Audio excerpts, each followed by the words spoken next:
I'm Leah Lavrance with Assemble. In this workshop, students will explore suspension bridges, engineering, and various bridge designs from all over the world. A suspension bridge is a bridge in which the deck, the part that you drive across, is hung below the suspension cables on vertical suspension cables. Typically, the suspension bridges are built with two tall towers and the cables that travel through those towers from one side of the shore to the other. Vertical suspender cables hang from the main horizontal cable and hold the weight of the deck. So the stronger or the more tension that these strings have, the more durable and stable our bridges. So how can one cable hold the weight of an entire deck? The weight of the deck is supported by carefully balanced forces on the two towers. The force pulling inward on the tower is equal to the force pulling outward on the towers towards the land. Because the forces are balanced, the weight pulls straight down into the tower and into the ground. Each cable is made up of thousands of individual steel wires that are bound together, almost like a braid. The steel strength improves as the wire is pulled. So these flexible cables are stronger and are solid pieces of steel the longer that they are pulled.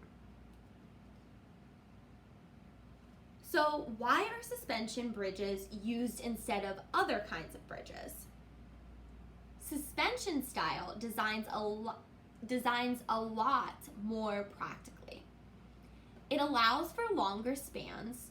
It reduces the construction costs because the amount of materials, and it also improves the flexibility and structure of the integrity, especially during earthquakes.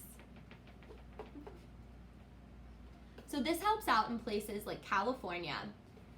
If you want to check out some cool bridges, one of my favorite is the San Francisco Bridge.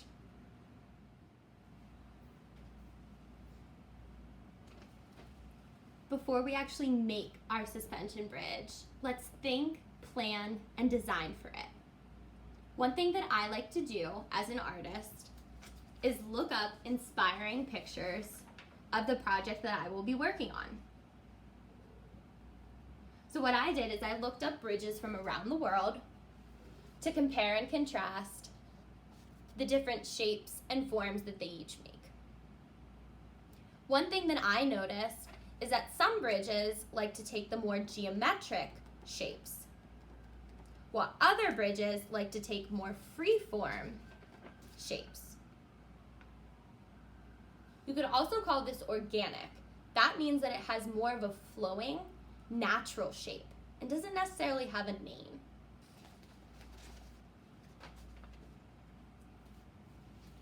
So for our suspension bridge, we need a couple things.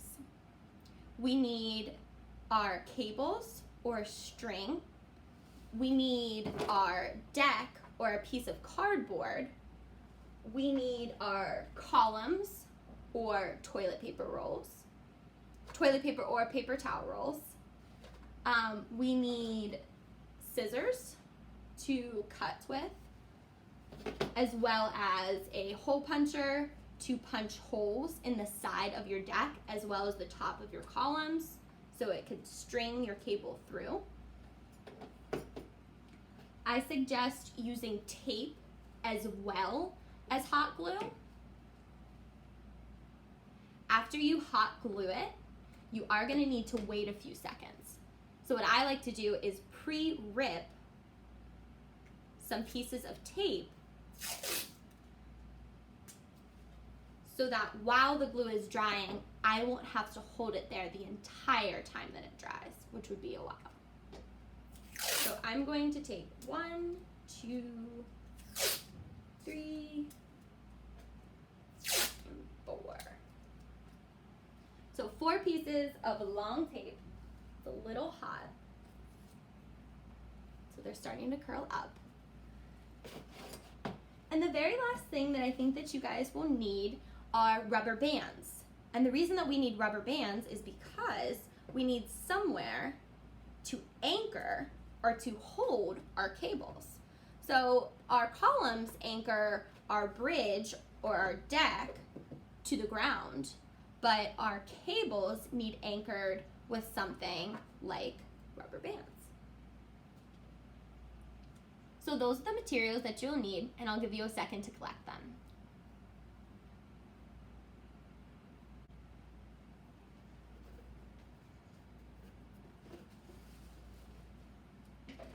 So the first thing that you're going to want to do in order to make your suspension bridge is to make a deck. The deck is the part that the cars drive across. To make a deck, you need a box or a flat piece of cardboard. So I'm just opening up this box, and then I can lay it out flat.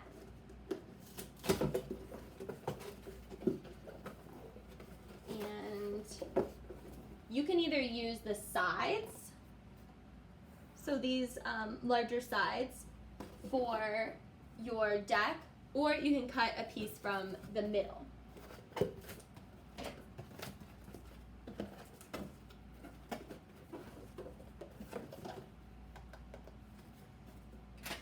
So the next thing that I'm going to do is I'm going to carefully take my scissors. Oops, piece of tape. And I'm going to cut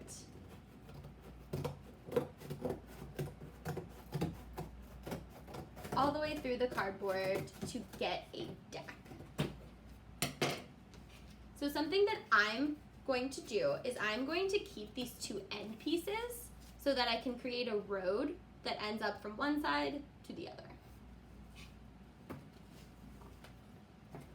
And that's just artist's choice, so you can choose whether you would like to do that or not. Some boxes also come with a pre-rip tab, so see if you have any boxes like that to make things a little bit easier on you.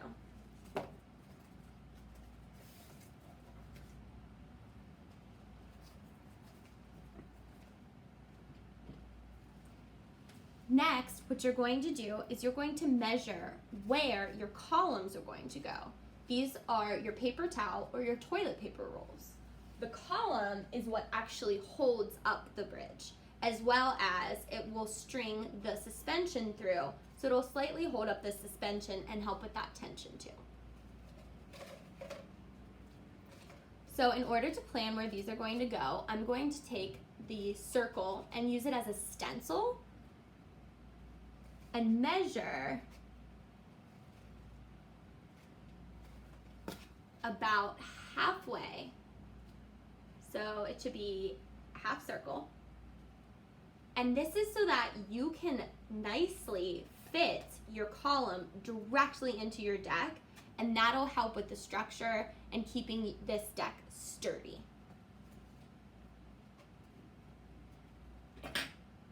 So you will need a drawing or writing utensil in order to make marks or trace your stencil. This side. And I want to do this on on all 4 of the corners that I have. But also remember, I'm keeping these side parts so that eventually I can have a car drive up across my deck and then drive back down. So again, these parts aren't necessary, but I am going to keep them. So right now, I'm here and here. Those are my corners.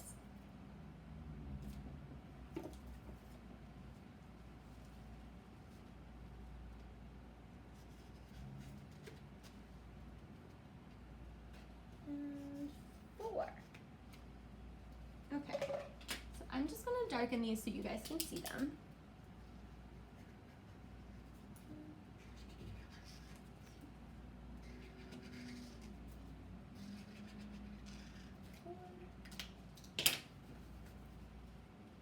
So those are the places that I will fit the columns, and that will be a part of the deck. So the next step is to actually cut out the places for the columns.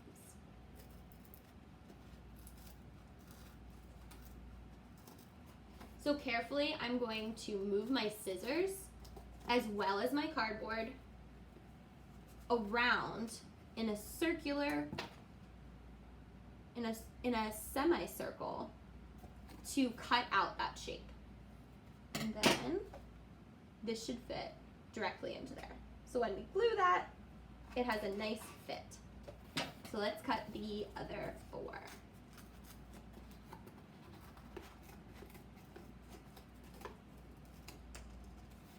And while you're cutting these, I want you to think about if you have any toys or if you have any cars that you can place across this.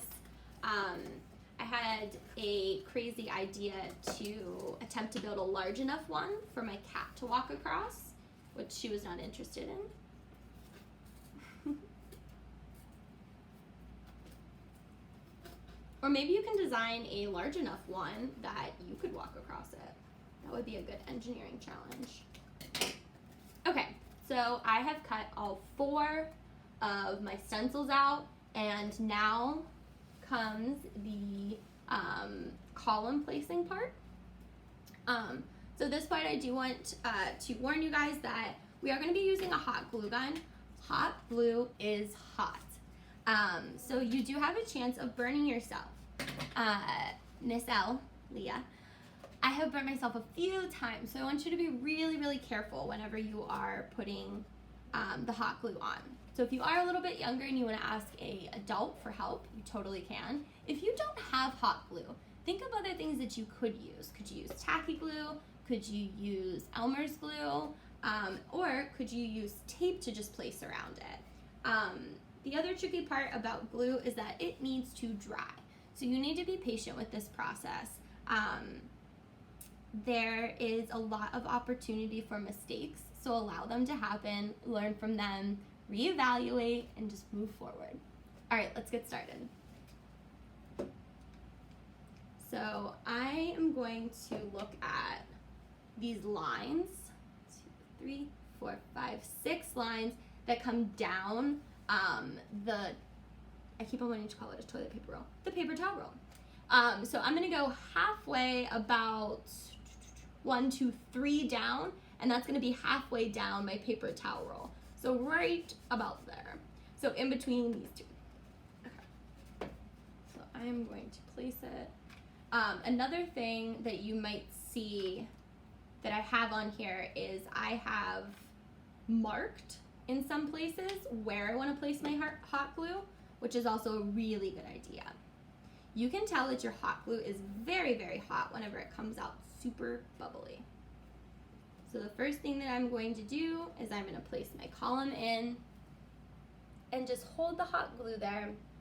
You can blow on it. But like I said, you need to be patient and let the glue dry for a little bit.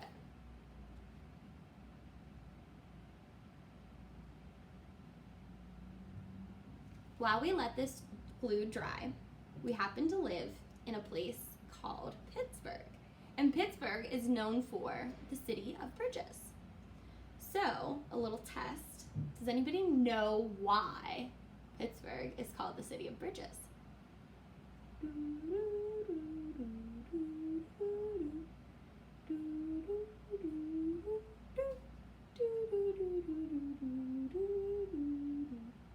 Any guesses?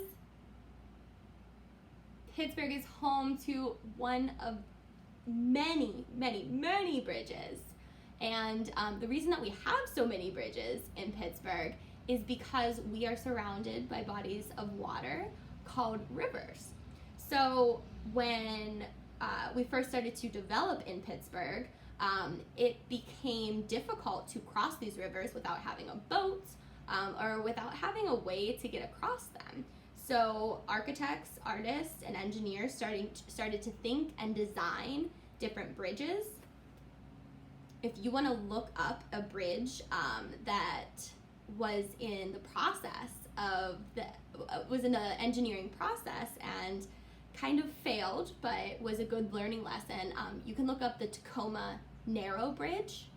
and then you can slowly watch it collapse, which is a visual understanding of kind of why it's so important to make these structures so secure. Okay, so I'm going to take a wild guess that that's slightly dried, but not all the way. So what I'm going to do is I'm just going to place a piece of tape around my paper towel roll, and please be careful again, hot glue is hot, so if you do end up touching a piece of the hot glue that's still drying, you do have a chance of burning you. So as you wrap your tape around, just kind of feel out and look to see that you're not going to put your hand in a bunch of really hot glue. So just like that is fine. That's just going to help and support to hold it while we glue the other pieces. So 1 column down, 3 to go.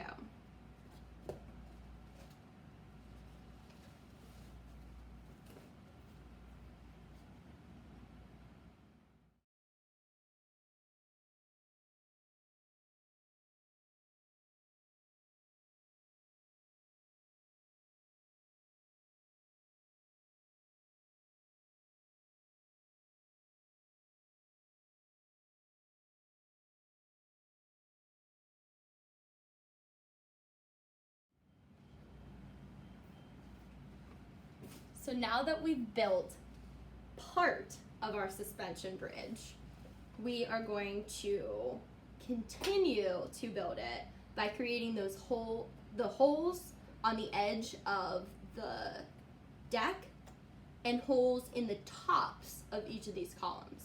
These holes are going to anchor in our suspension cord or our string. So I'm gonna go through and put some holes. I like to measure with my fingers. So I normally put my thumb down, my hand kind of hits near this column over here, and then I can push down with all of my strength with the other one, and it pokes through. I normally make I like even numbers, although my favorite number is odd, 7. But whenever I am creating art, I like even numbers, so I normally do about 4 to 6 holes. So make sure that you're spreading them out evenly, and like I said, if you don't have something to measure with, you can always measure with your fingers. So I'm gonna put a thumb, actually we'll do this, and do 4 fingers, and do another hole. So no excuses about, oh, I don't have a ruler, I can't measure. Measure with your fingers. I mean, you can measure with your toes if you want. That just sounds like you gotta be really flexible. Okay, so we got 4 on this side. I'm gonna poke 1, 2. Okay, come on. There's already kind of holes in here. 3.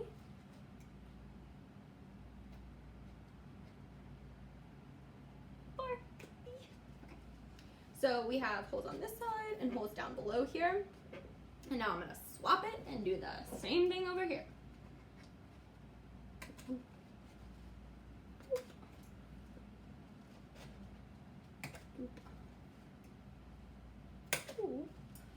Okay, and then I'm just going to eyeball out where the suspension is here. Or I'm sorry, where the holes are placed on the opposite side of our deck.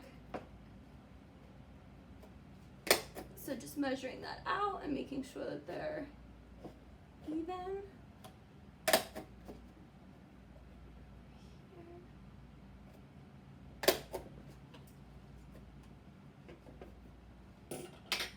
All right.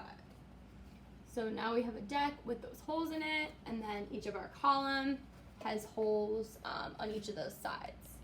So the next thing that we're going to do is we're going to place our anchors or our rubber bands through these holes. I like to find the same size for the rubber bands. So I am using these smaller rubber bands. Depending on what types of rubber bands you have, that's going to affect your suspension. So you might have to play around with the rubber bands that you have. When I used these larger and kind of more flexible rubber bands, the suspension was really able to stretch and really able to pull, because these could pull really, really wide.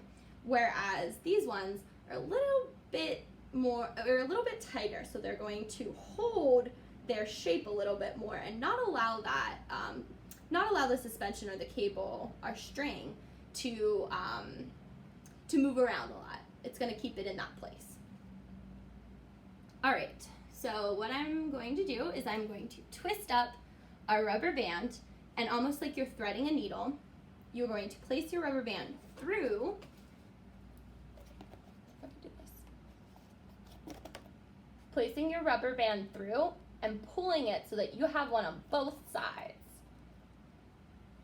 Then you're going to pull, so you're going to place one of those loops inside the other one, and you're going to pull that rubber band out so that you have an anchor to place your string or your suspension cord. So there's one.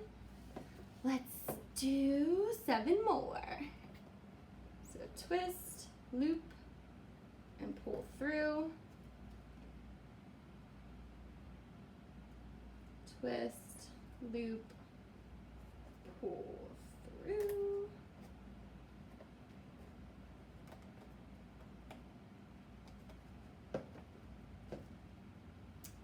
Twisting my rubber band, threading through my rubber band,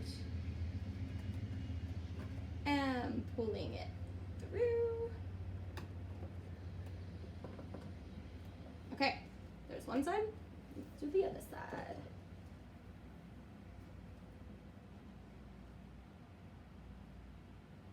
Twisting it, threading it, pulling it through. A twist, the thread, whoop,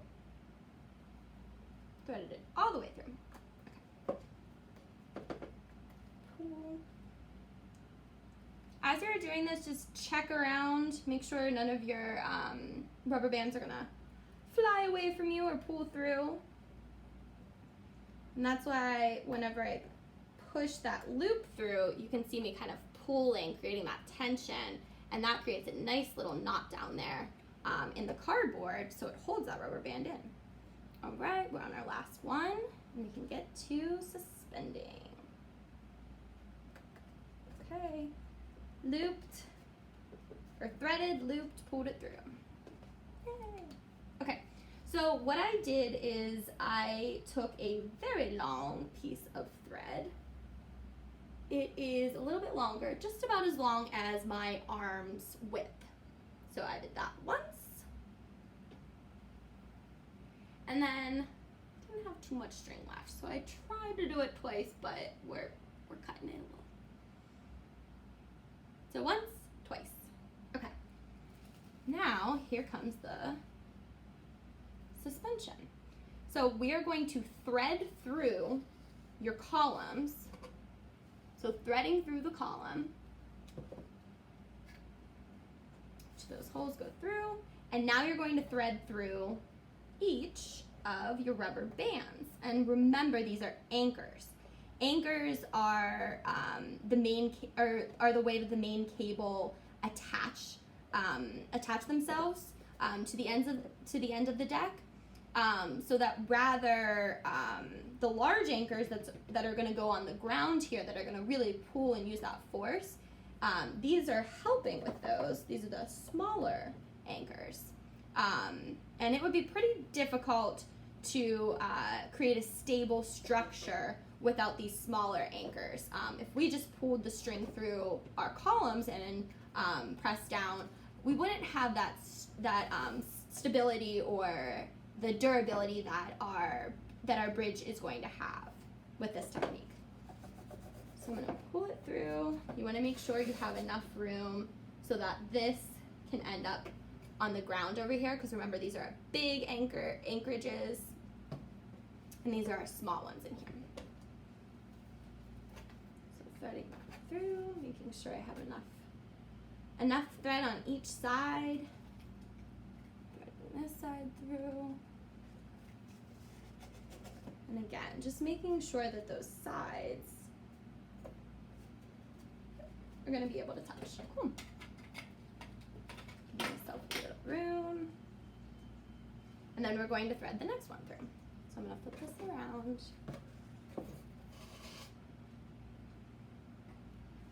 And let's start to thread the next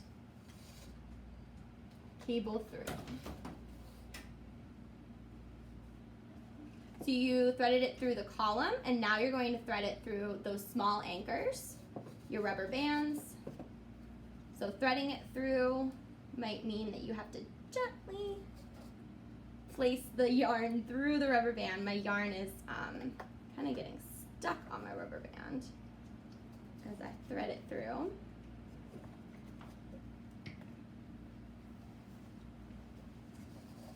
So keep going, threading, threading, threading.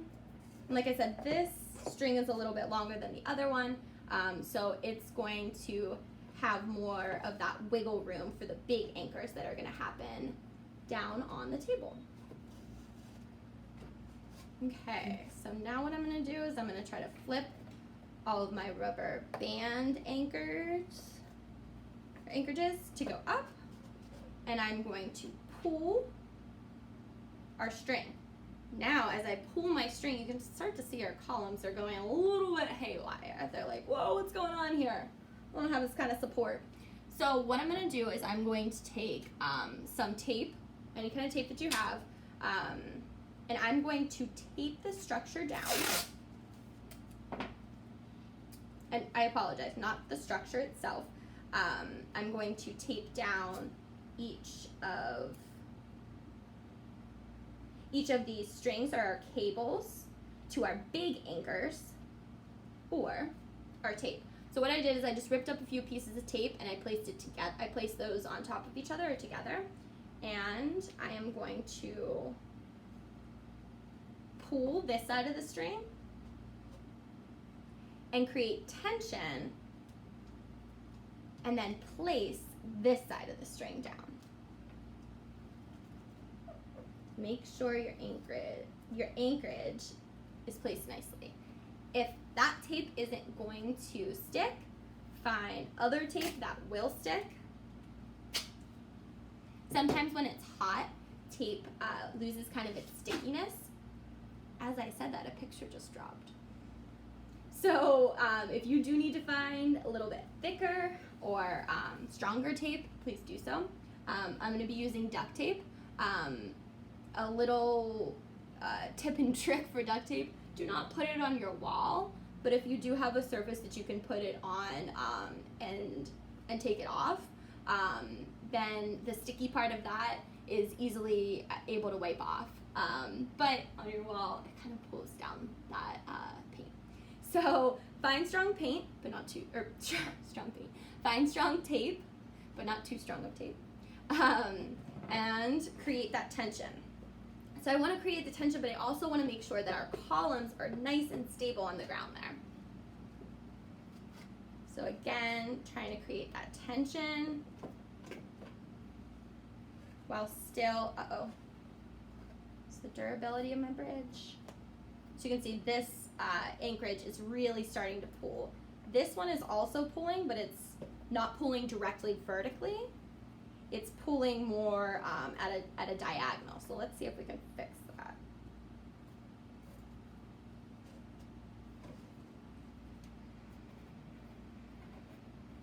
Cool. So basically what I want is those loops. And whenever I'm done, I'll zoom in on all of this. So again, I want to make sure that my columns are flat, but I want to create this tension. And I'm going to rip up another piece of tape.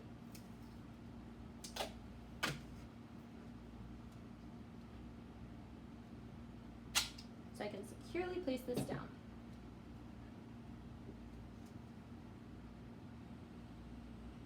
Can you guys think of other ways besides just using tape for anchorages? Can you guys think of other ways that you can use, or other materials that you can use for anchorages? A thought just occurred to me that possibly something heavy, like a weight, or even maybe this tape, if that holds that string, that might support that tension. So finding something heavy could also be a support of an anchorage too. Okay, we have 2 more suspensions, and then you can see it nice and zoomed. I'm just gonna rip these pieces of tape ahead of time so that I have them. Okay, so now the same thing that I did on this side, I'm gonna do over here. I'm gonna pull my strings. And that's okay. This is gonna be like, oh my gosh, it's not stable. No, it's okay. It's going to be stable. You need to work with it. So again, playing around with those rubber band anchorages, pulling those through, making sure that the knot is tight, as well as where your anchorage is actually holding. And then again, just pulling that string. It's okay if your bridge doesn't seem as stable as it should be at the moment. We will fix it. So a piece of tape is going to be my anchorage. Like I said, you can use something that has more weight to it. Again, just making sure that my columns are nice and stable placed down. We're going to do the same thing by pulling that tension. You can see in the string as the yarn gets a little bit thinner, it's pulling that tension. That's just what those the suspension cords are doing. As the string pulls, it gets stronger and becomes a little bit more flexible. So let's see. Just gonna mess around with this for a little bit. Make sure we're nice and secure in there. And then one fun thing that you can do is you can take it on a earthquake test. My bridge is actually staying pretty stable during that earthquake, so maybe even if even if the bridge shakes, you might fall off the bridge, but it kind of stays together. Yay! So that's how you make suspension bridges. Now, pull out your toys and play. Use that imagination. Is there water underneath your bridge? Is it an ocean? Is it a river? Are there cars going to be going across? So again, remember I use those extra pieces, those side pieces. So could you attach kind of a road? Is there a road that continues? Could you make a whole map? So use your imagination and think about all of the things that you can do with this, as well as build with it. So that is all I have. I'm going to put some more roads onto my suspension bridge here, so that you're able to actually like drive up onto it. Let's see. Just gonna tape some pieces. So we're gonna drive up. Whoop.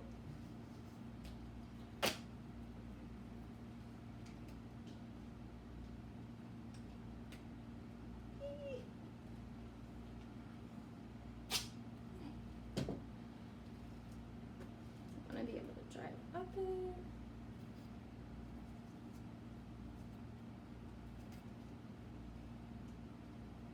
And then, like I said, get creative, get fun. I'm going to grab some things to make a little bit more of a landscape.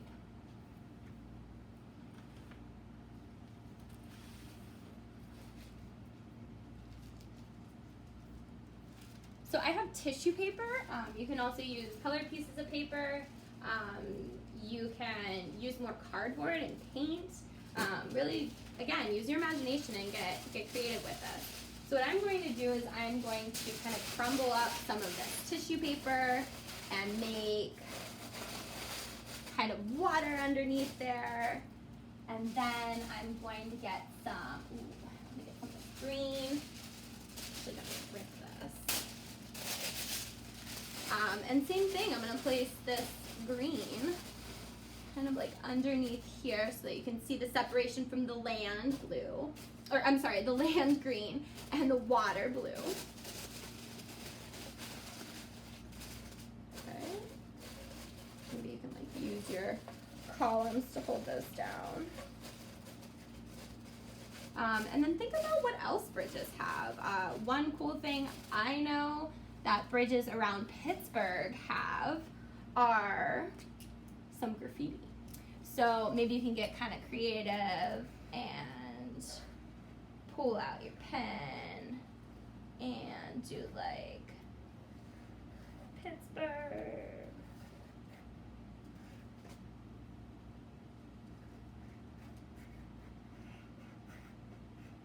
Right? Sure, the graffiti artist can do it much better, but you get the point. So having some graffiti on there. Could you name your bridge? Is it the Pittsburgh,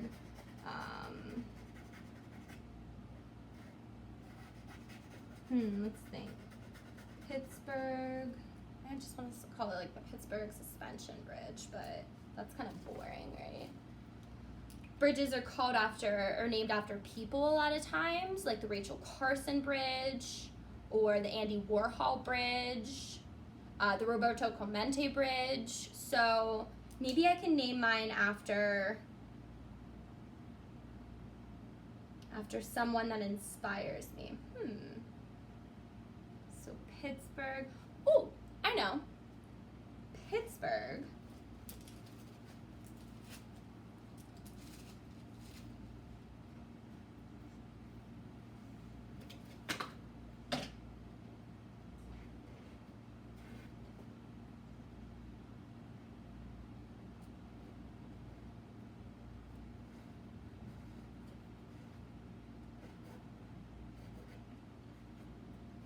The 4, 1,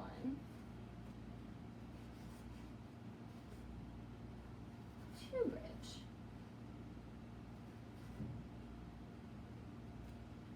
So the reason that I have the 412 bridge is because whenever you dial a number in Pittsburgh, it normally starts with 412. And whenever I was growing up in Pittsburgh, I had to learn a lot of home numbers. So that's one thing that reminds me not only of my childhood, but reminds me of Pittsburgh too. So have fun, use your imagination, and keep assembling.